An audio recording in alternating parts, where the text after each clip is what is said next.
It is Sunday. It is the Sunday before Super Bowl, so it's boring Pro Bowl week. Even though it's flag football today, I still didn't watch it. I always thought I might be intrigued, but I wasn't intrigued enough to watch it. It is sweep the league. We've got two major things we're going to talk about. We're going to talk about Super Bowl, obviously. We're going to talk about the Kyrie Irving trade that came through the day before the trade deadline. And that's probably it. We're going to make this a quick episode tonight. Why? Because Candace is on mommy duties and The Rock is playing basketball with family of all things. And I'm going to tell you, I've heard stories about Rock and his basketball game. So we're going to dive a little bit into Rock's b-ball game. But before we get the show on the road, let me remind you guys about Special Leaf Olive Leaf tea. You want to order today, go to their website, www.specialleaf.com. Order your drinks today. They've got 4 remarkable flavors: pomegranate, blueberry, tangerine, ginger, hibiscus, blueberry, and the original itself, the original flavor. Again, it's an energy boosting drink with no caffeine, 100% all natural ingredients, no added sugar. One thing I read about its stats is the fact that they use monk fruit sugar or monk fruit as its sugar. I've been driving around San Antonio today to look for monk fruit. I haven't found it yet, but I'm going to find it to try it and see how good this tastes in my coffee, because apparently it tastes really good in coffee. But nonetheless, go get your Special Leaf tea, www.specialleaf.com. Order yours today. Stats. I'm talking about monk fruit. And I just became a fat ass a little while ago. My wife went and got ribs and brisket for dinner. Ooh. And B&B Smokehouse. Have you ever been there on the south side? No, I haven't. Is it really good? Okay, so the brisket is fire. The ribs, we get the pork ribs. The pork ribs are huge. And, well, it depends. They got a couple of small ones in there. But, I mean, they're normally pretty big. But they are so damn good. Now, the chicken's okay. I mean, the sausage is, it's all right. The turkey's pretty damn good. Now, I go for the brisket and the ribs. And I swear, I only had one rib. I had maybe a piece of brisket. I had a little piece of turkey. I had a little piece of sausage. I had one little piece of chicken. And heck yeah. my stomach is like really hurting right now. And I'm like, that's not even overdoing it, like at all. How much brisket can you, how much barbecue can you eat? You're like one of the fittest guys on the staff. So, I mean, technically that's you, Shemaya, Candace, Rock, and Derek are all the fittest ones on the staff. And I mean, what would be too much barbecue for you? Oh man, see, here's the thing with me, Rudy. Like, especially with barbecue, I'm a variety eater. Like, I like picking at a little bit of everything, just sampling a little bit of everything. So anytime I barbecue or like have barbecue with family or friends or something, I usually end up eating way too much just because I go a little bit of everything. And that's the thing. That's the deceiving part, because you're thinking, oh, I'll have a little bit of everything.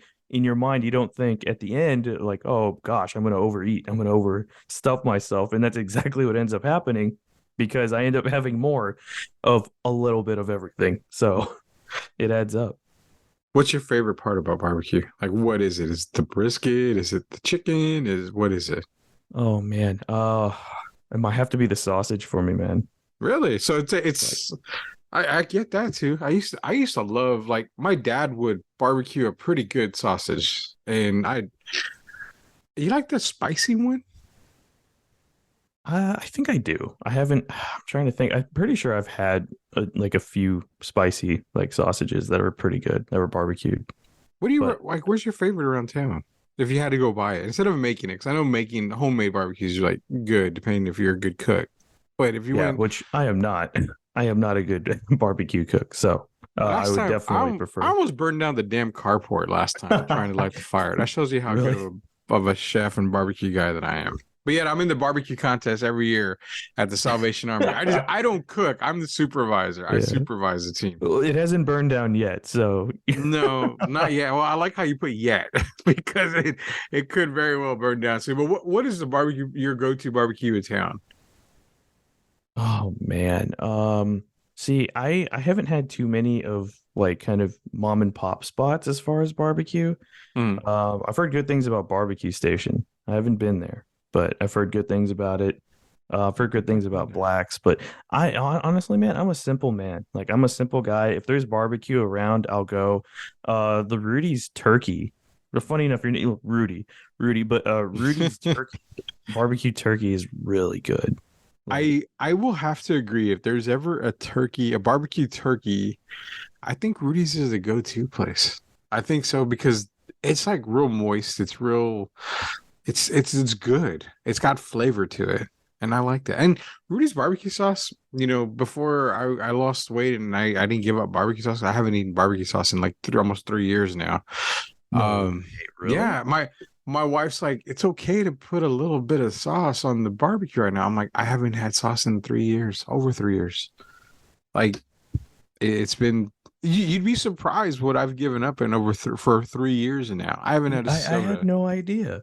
I had Yeah, no idea you gave up barbecue sauce for three I years. we get barbecue. I eat the barbecue as is. So if it has no flavor, if it's shit, I'm eating shit. Like for real.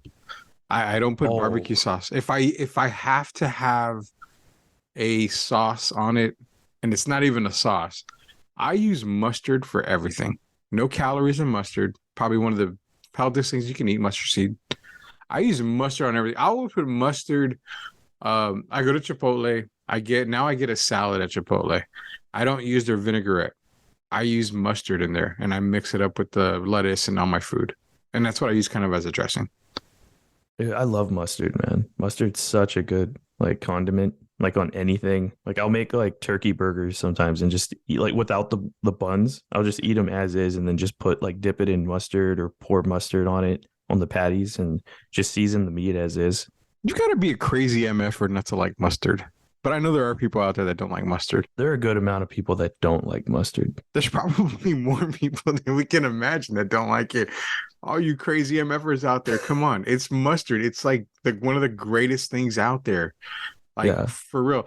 What did you just say a second ago? You made mustard on turkey burger. So out of all the healthy eating I've done, I've had opportunities to eat turkey burger and I haven't tried it. And I still stick to the regular meat. Now, in the 3 year span, I have eaten I eat almost no red meat. Now I get Chipotle is the only time where I'll eat red meat, but I only get half chicken, half barbacoa, so it's not really a lot. And I eat that honestly. I eat Chipotle probably every day at lunch during the week, so it's my go-to spot. It's what's keeping me, in check, and it fills me up. But okay, so turkey burger. Everybody says it's great, it's good, that I should try it, but I'm terrified of two things. I don't like turkey that much. Like Thanksgiving, even when I was, Fat Albert for a while, for my entire life, I wasn't eating a lot of turkey. I hate turkey. And I'm speaking good about Rudy's turkey, but I mean, love Rudy's turkey. But turkey burger just seems so bland to me. Like, that's why I don't want to try it. Yeah, the meat too can be a little bit. It's one of those. It's kind of I think that's kind of why I don't deal with pork too often. Like I don't like cooking it that Yeah. much because it's really easy to mess up. It can get dry real fast if you're not monitoring it like the whole time. And it's I don't know that's my deal with pork at least. It's kind of difficult to monitor it from that end. But with turkey burgers, I feel like they cook a little faster, but the flavor's still there. And then, like you said, just find a sauce, find a condiment, preferably mustard. Mustard's really good on like turkey steaks or whatever. I'll call them turkey steaks because they're not really burgers since they don't have buns or any Mhm. of the fixings on them. But yeah, even just simple patty with mustard and that's a meal and it's filling too because it's just pure protein. Man, so I guess you're basically saying I need to try. I really need to try turkey burgers then. And do they come prepared? Like, can you get them already seasoned, or is it something that you have to do it on your own? I think I've seen some that are packaged already, but I think here's the thing: they may be packaged like in formed into patties and stuff, but I don't know if they're actually seasoned. And those are the ones that are already pre-formed for you. But I Mhm. usually just make them by hand, like make the ball, like mix in. Actually, if you wanted some additional flavor, mix in like smokehouse maple seasoning like into the ground into the raw meat and mix it in by hand and then mix in some mustard. I know I said earlier like to pour mustard over the patty or dip the patty meat Yeah. in mustard, but you can actually mix mustard into the meat itself, grind it together with seasoning, and it just adds so much extra flavor. Man, you're okay. So when we get off the air, you're gonna have to text me all this shit because I need to remember this. I'm gonna have to really remember. You know what probably goes good with a turkey burger is special leaf tea. Go get special leaf tea today. www.specialleaf.com. All right, we gotta get into sports because I'm thinking here. I just ate. I'm full, and my stomach is pounding right now. Like it's really hurting after eating just a very little bit of barbecue. Um, and now we're talking about more food, and I'm like, what the hell? So first things first. The Kyrie trade obviously happened today. I want to tease out a little bit here. I think Dallas is getting a bad grade for the trade because apparently what they gave up is way too much. But I want to get into that, like I said, a little bit later.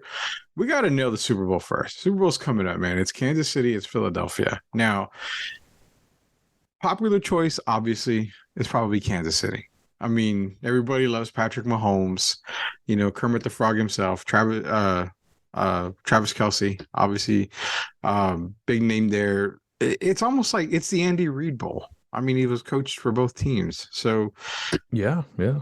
I don't. I'm gonna stick with what I was saying. I like Philadelphia. Philadelphia looks too damn good on both sides of the ball.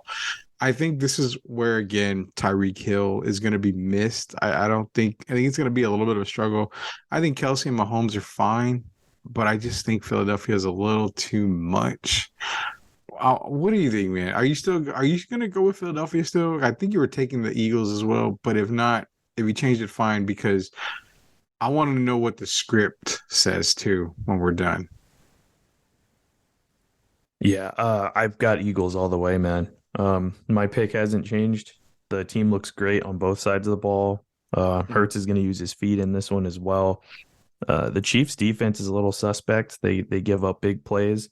They've been stepping up a bit in recent weeks, though, in these playoffs. But the Chiefs, man, sometimes the defense can just let points like fly onto the board. And don't get me wrong, they can make big plays when they have to, if given the opportunity. But Chris Jones, he's been a beast lately for that team. And just the Chiefs, they find these plug-in guys on defense that just happen to go like to get hot at the right time and kind of make up for some of the other deficiencies on the defensive side of the ball. Mm-hmm. So you have to give them props for like the team building aspect, the general manager and everything. But I think Kansas City's defense is going to be hurting against Philadelphia.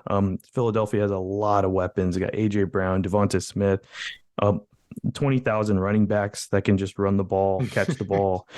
You know how they roll. Nick Sirianni and his running back roster party that they have back there in the backfield. Hurts is going to run it himself. You got Dallas Goedert, who's probably one of the most underrated like tight ends in the league.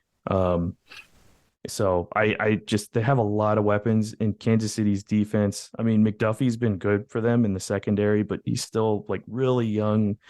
And he just lacks experience. And there's a lot of weapons on this Eagles offense that the Chiefs are going to have to deal with.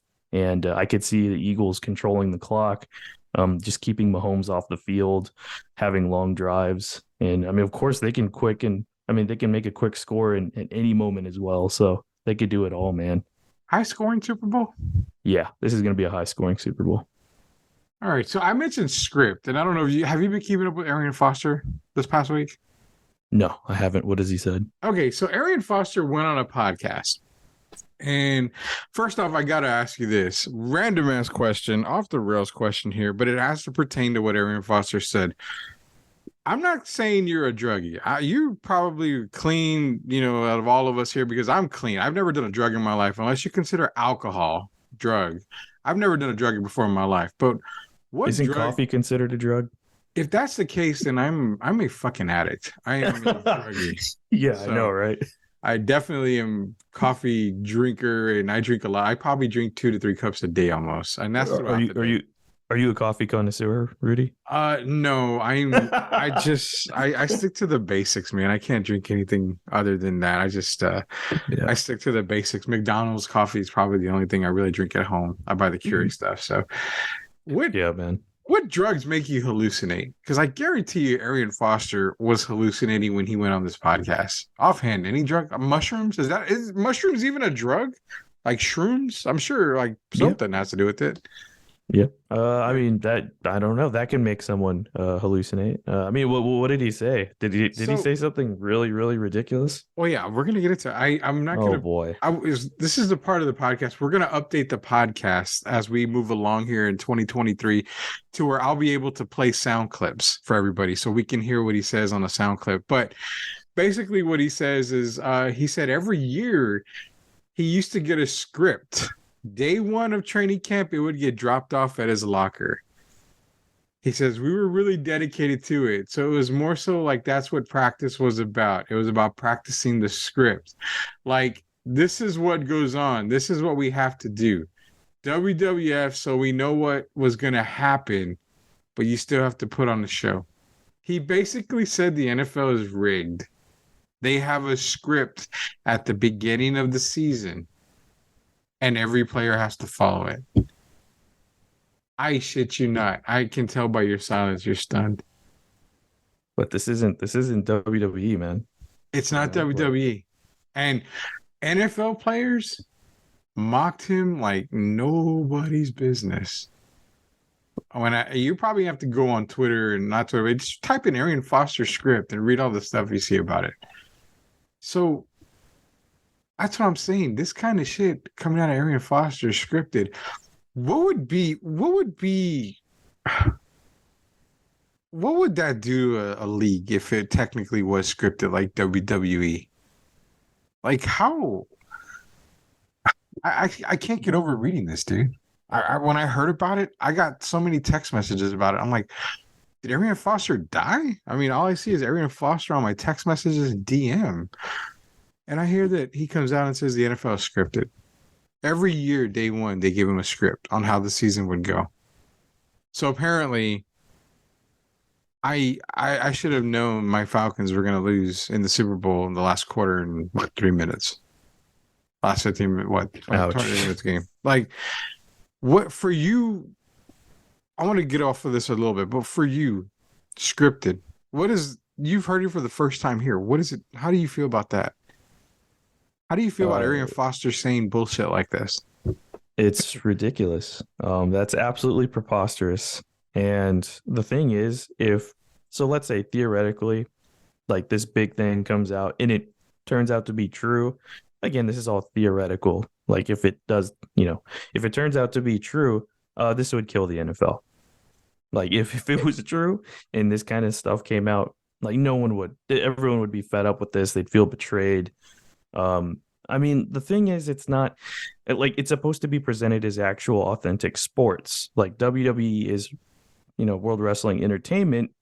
Fans know for the most part or the smart fans know that it's scripted, but they watch because they appreciate the athleticism and the performance of the characters and the characters themselves. Exactly. It's like your favorite show. Like you kind of have an idea of what's going to happen, but you want to watch the journey, the process. Yeah, it's a movie, is what it is. I get what you're saying. For everybody listening, we're not saying that Arian Foster is right.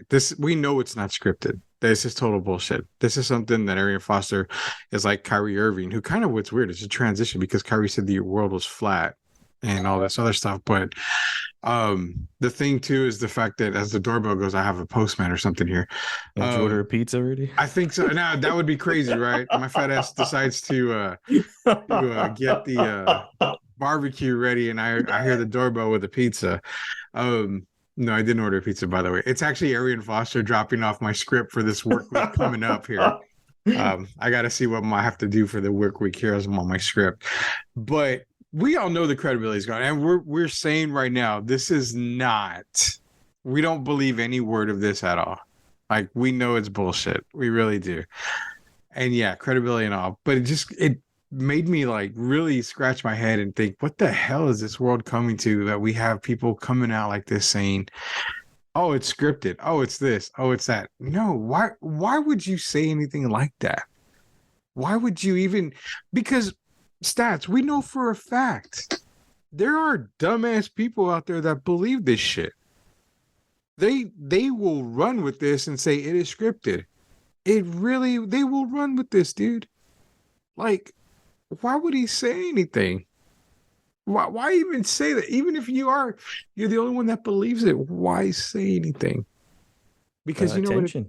It's attention. But then it goes to, okay, the ref miss a call. Those little few believers are going to blow everything up. $1 million bet that gets screwed by a call, it snowballs into a lot of stuff. And that's why I'm like, why did you do that, dude? You are really screwing this league. So, Arian Foster, you are our idiot of the week. Obviously, yeah, we're gonna do an Yeah. idiot of the week every You now. got swept, Arian. Sorry. There's no competition. No competition. Yeah, yeah. Sweep, sweep, sweep. Yeah, there's no competition. Kyrie Irving is another guy that could possibly have done some damage to his reputation back in the day, but he's in the news as of today. He's going to be a Dallas Maverick. He's going to be teaming up with Luka Doncic and Woods out there. That is a nice little trio. Now, the Mavericks, a lot of people say they lost this trade, that they didn't come out on top. How do you not come out on top with Kyrie on your team next to Luka? Well, here's the thing. You're giving up a 2029 first round pick and 2 second round picks, 2027, 2029. They gave up Dorian Finney Smith and Spencer Dinwiddie, who goes back to Brooklyn, by the way. I'm gonna have to talk to a couple of our sources here because we're big time. We have sources now here at Sweep the League. I need to find out how the Mavericks didn't really win or break even on this trade, because Kyrie is better than those guys combined. Maybe, and I'm thinking, well, maybe because they gave up a first round pick, but that's not till 2029. Last I checked, we're in 2023. That's 6 years from now. So, how did they not make out on this trade? I'm kind of dumbfounded by it. Nonetheless, reaction stats. What is your reaction to Kyrie being on the Mavericks? Because for me, instant Denver, Dallas, that should be the Western Conference Finals here on out. Yeah, I mean, it should be. Kyrie, no one's doubting Kyrie's talent. That's the thing. Like, as far as talent wise, yeah, like Dallas has won this trade for sure. You got a stud in Kyrie Irving, who again, like, he's just a very complicated player because, like, anytime he's on the floor and he does his thing, his handles, it's mesmerizing. Like, just watching what this guy can do with the ball and his footwork, his handwork, just like making guys like lose him and everything. It's just fascinating to watch. But when he starts going into his weird tangents and starts kind of stating his opinions that are a little bit out there and starts becoming a distraction, that's when a lot of people just get turned off by it and just start disliking him. And no one is doubting his talent. He's one of the best like handlers in the league, one of the league's best players in general. But it just comes down to, can he coexist with Luka and company? Can Jason Kidd get, the characters here, get all of the personalities to mesh well together? And I think that's the biggest question. And the thing is, Kyrie is gone from Brooklyn. So he got what he wanted. He's out. He's done. And what Dallas Mavericks fans can look forward to is the fact that now that he's got that huge distraction off his mind, he can focus on the game of ball. So that is one big positive that the organization has to look forward to. And of course, like, him and Luka are going, like, they can be devastating, but Kid's got himself a challenge with this. And I feel like there are some people out there who are just touting the Mavericks as like this right off the bat, this immediate unstoppable force. But there are some things that they're going to have to work out. And we'll have to see how fast they get everything clicking, because I don't think it's going to happen in like 1 or 2 games. They have to figure some stuff out. And the biggest question is figuring out the balance of the personalities on the team. That was my next question. Can Kidd actually make this work? Now, Luka's got a massive ego. Luka's got to have the ball in his hand too. He controls the offense. So Kyrie's the exact same way. He controls the offense. That is my biggest concern. 2 ball dominant guys together in the backcourt. I would think, if I was J Kidd, I would probably want Luka to run the offense. But then I'm thinking Kyrie is so quick with the handles, so quick to get to the basket, can make anything happen. His shot uh his shot selection is it's unlimited, which Luca doesn't have that. So that's kind of why I would play him off the ball. But then again, I'm like, man, I don't know. How do you? That was my thing to ask: is J Kidd, how difficult is it going to be for him? That you think it's going to be? I know you mentioned him a little while ago, and it's going to be tough. But if you were J Kidd, how would you play this? I mean, this is Christian Wood's dream too, the big man they have, because he can get lobs from both Luca and Kyrie. They both can break down a defender, which means they're big. The other team's big is going to have to help on the weak side or even the strong side, meaning that Christian Wood's going to be in the basket for dunks left and right. So like Amari Stoudemire all over again. Yeah, and we earlier in the season we touted that Christian Wood signing is probably the most underrated signing. You know, like that was a huge pickup for the Mavericks, and now they're getting a lot of help here with Kyrie. But again, it's a matter of how these two, like you said, ball dominant players balance the offense, and how the shooting is going to work too, like the shot selection, and that's the big thing. How can these two guys coexist together that need the ball essentially? And don't get me wrong, Luka can take shots as well. He can make threes, and so can Kyrie, but both guys really operate at their best when they have the ball in their hand. Yeah, they really do. They really need the ball in their hand. And that's what I'm trying to figure out now. We're going to get Kyrie to make his Mavericks debut. I'm believing it's against LA. The Clippers on Wednesday is when they're expecting him to make his debut. So I'm going to be tuning in Wednesday. I guess, it's on ESPN. I guess I'll watch it. No, hell, I'm going to watch it just because I want to see how this works out. It's going to be a challenge. What's up? Hey, quick question. Has Kyrie said anything since the trade as far as like how he feels about being with the Mavericks? I haven't seen anything come out of Kyrie's Instagram or anything like that. Not that I've seen.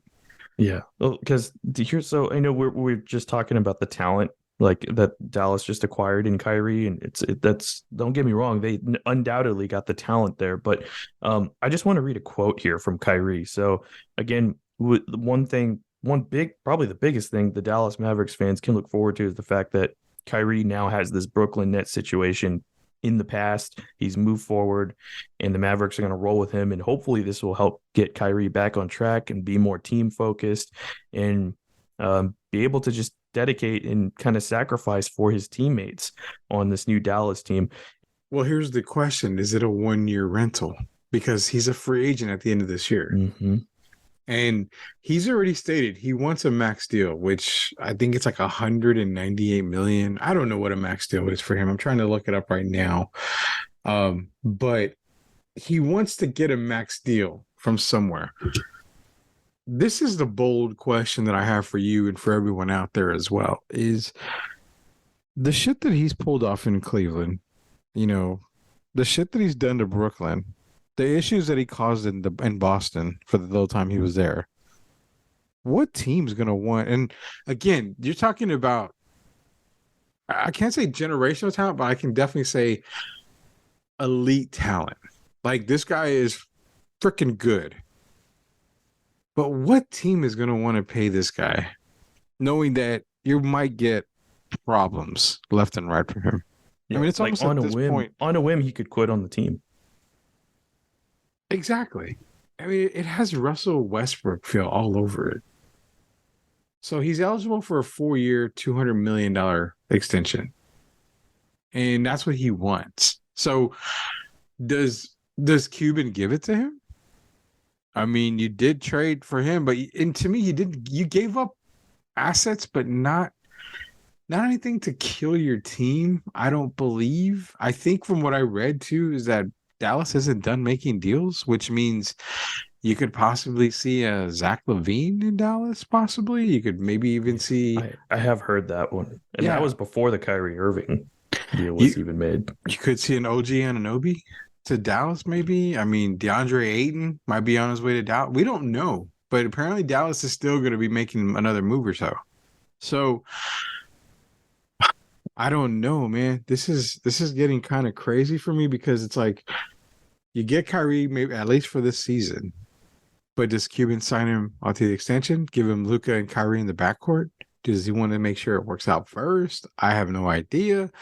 If he doesn't sign Kyrie, where does Kyrie go? Because if I'm a GM, hey, dude, you're talented. You're a talented motherfucker, but I can't deal with your issues. I mean, remember, COVID hit. He couldn't play. He went, he skipped the basketball game, an important game, apparently, I think if I remember, because he wanted to go to a party, a family member's party or something. Like, Yeah. again, I don't care if you went to a family member's party. I mean, to me, I don't care. I skip work every now and then to go to a party or whatever. If it's a family member, yeah, I mean, you do it. If you have to go out of town for family, you go out of town for family. You got vacation time. The NBA is just like any regular job. You get vacation time if you need it. Who cares? Whatever. I don't have a problem with that. Hey, quick question. Yeah. So in theory, let's say Dallas decides to move forward, and just let Kyrie go into free agency. Kyrie's looking for a max deal. Now, again, this is just theoretical, and this organization doesn't really bring in stars like this, but um, what about the Spurs? Is this a potential guy that the Spurs could offer the contract, and they have all this young talent already on their roster that Kyrie won't feel like there's another guy kind of taking his limelight. He can kind of ball. Popovich could probably maybe get the best out of him and kind of tone down the character. Is Pop even going to coach though next year? Yeah, that is a big question. But is that something? Is that an option that the Spurs could potentially make? Hmm. You know, I wouldn't say no. I mean, I wouldn't say no that it wouldn't happen. I mean, we really don't know. I don't even know what the Spurs want to do anyway to begin with, but I really don't know exactly if that would work out.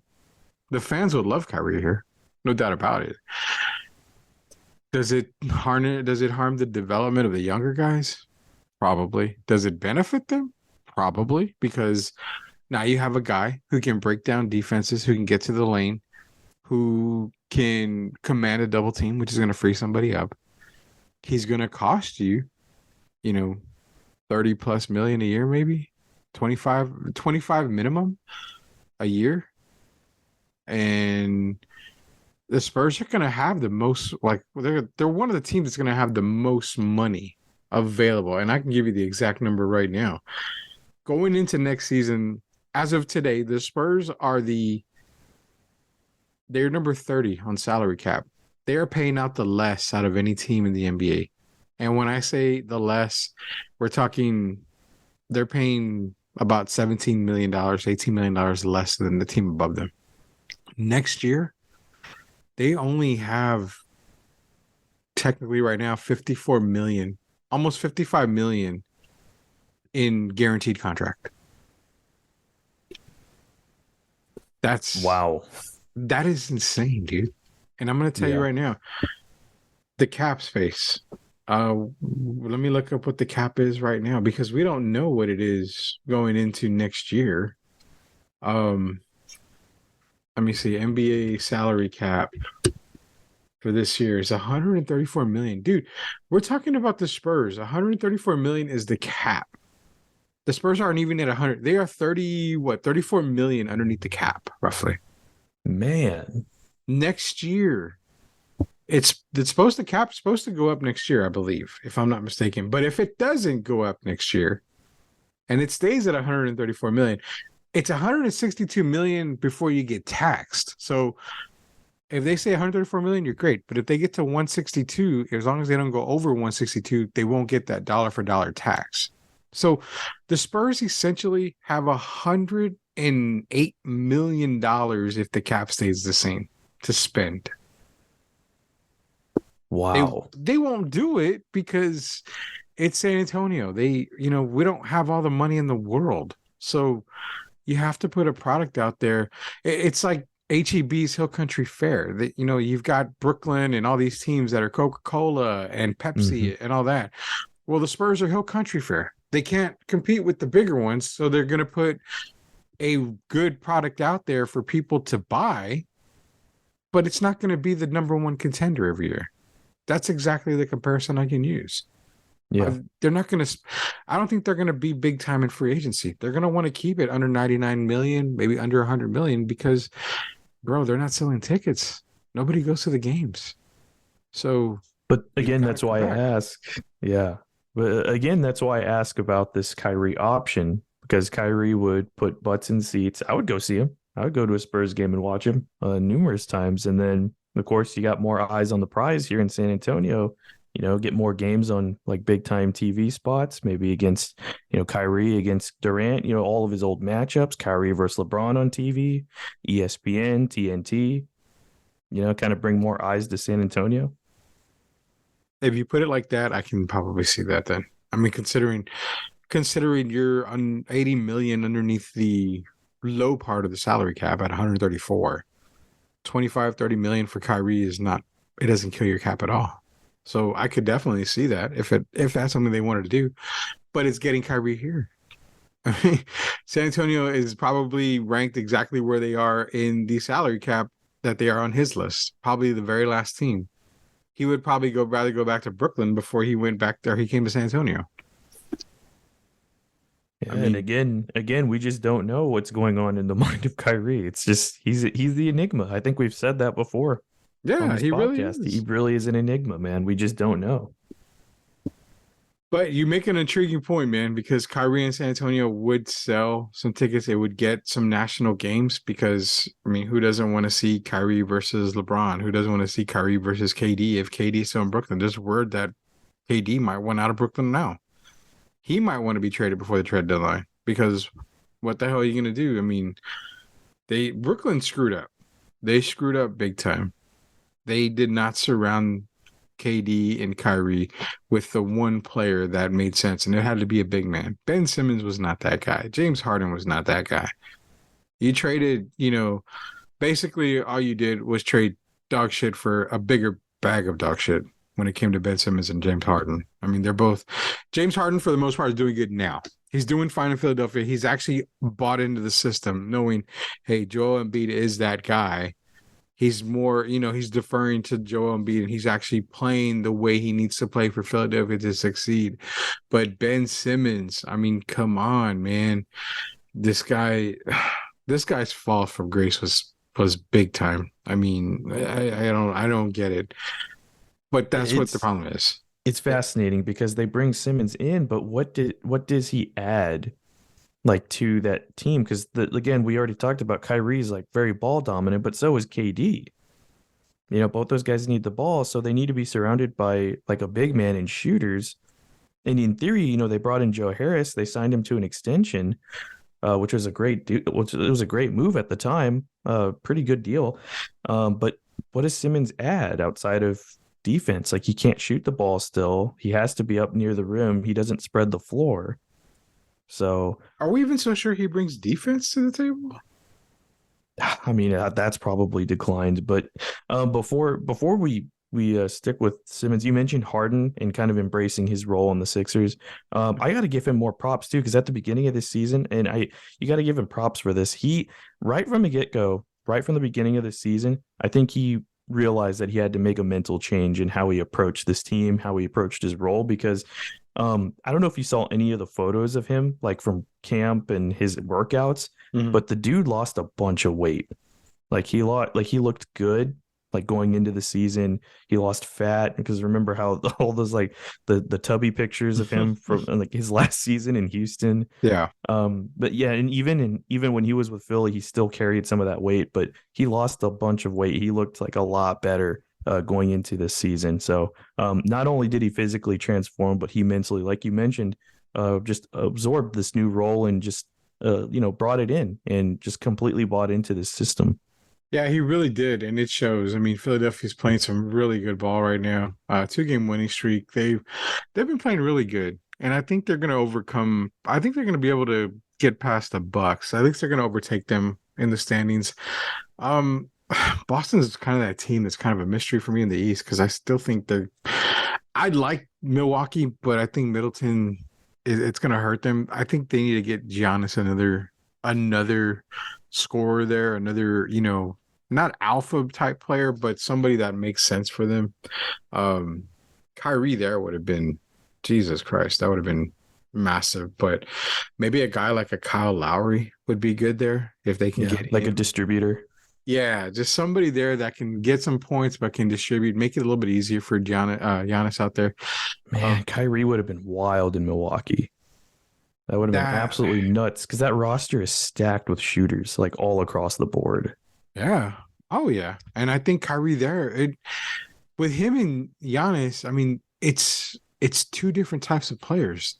Giannis is a ball dominant player, but I think if he was to let go, start coming off screens and rubbing off screens to get to the basket easier, it would probably make his life a lot easier, I think. But then again, salary cap numbers, I mean, you'd have to probably trade a good amount. I mean, Milwaukee's number Yeah. 4 in salary cap, so you'd have to almost give up a Middleton or a Drew Holiday, and I don't think you want to give up a Holiday right now. I mean, defender and all. I Yeah, mean, all star. yeah. So maybe you give him Middleton, but Brooklyn doesn't really want Middleton. I mean, Middleton's kind of broken right now, so it really didn't make sense for them to make that move anyway, number wise. I mean, it makes sense for them to put him on the court, but not number wise at all. Yeah. Nonetheless, Kyrie's a Maverick. Well, I don't know if it's official quite yet, but it technically is official if it's reported by Shams and Woj. So Kyrie will be in Dallas, hoping to make his debut on Wednesday against the LA Clippers. It'll be on ESPN. Man, outside of that, we got Super Bowl coming up. We're both taking Philadelphia. Rock is out playing basketball, man. Right? So I used to work at a local AC company. Rock started working at the AC company way after I'd left already, and I actually helped him get a job there. So my buddies that were still working there said that they played basketball with Rock one time, and they said that Rock's jump shot is unlike any other. Oh yeah. And I can't describe it because I've never seen Rock play, but they said that his shot hits glass, but that's about it. So it's like Does Brick it break City. glass? I probably so. Probably so. So we're gonna have to get some footage of Rock playing basketball and getting this jump shot. Apparently he's got the jump shot for you to forget all jump shots, is what I've been told. So good luck to Rock out there playing basketball. Hopefully he doesn't get hurt because we need Rock here on the show. But man, we're gonna put the show to an end here. We talked about Kyrie. We talked about the Super Bowl coming up. Great, great thoughts on the Kyrie thing, man. Because him to San Antonio does put butts in the seats for sure. It sells tickets. You're right. It really does sell tickets. I really like that idea you had there. We also talked about barbecue and food. I like that. We didn't mention the C word this week. It felt calm. It felt so calm. But I do want to mention the D word. Don't worry, it's not anything bad. But Duke can go to hell. They beat Carolina last night. Biggest rivalry in all sports. Duke, kiss my ass. Do whatever. I hate you guys. I will always hate y'all. The rematch is here in a couple of weeks, so I had to get the shout out there. But for Rock, who's balling up like that guy on Long Came Polly with Ben Stiller, Philip Seymour Hoffman. Yeah. That's probably how Rock shoots too. Let it rain or make it rain or let it rain or whatever. For Shemai on the beats, for Derek Irvin, who actually I think is making his return next week. If I'm not mistaken, he's coming back next week. So Derek coming back, Candace on mommy duties. It's been myself. It's been Stats. It's been a great one. Don't forget to get your Special Leaf tea. Head over to specialleaf.com, www.specialleaf.com. Order your drinks today. You get them a 4-pack or a 24-pack.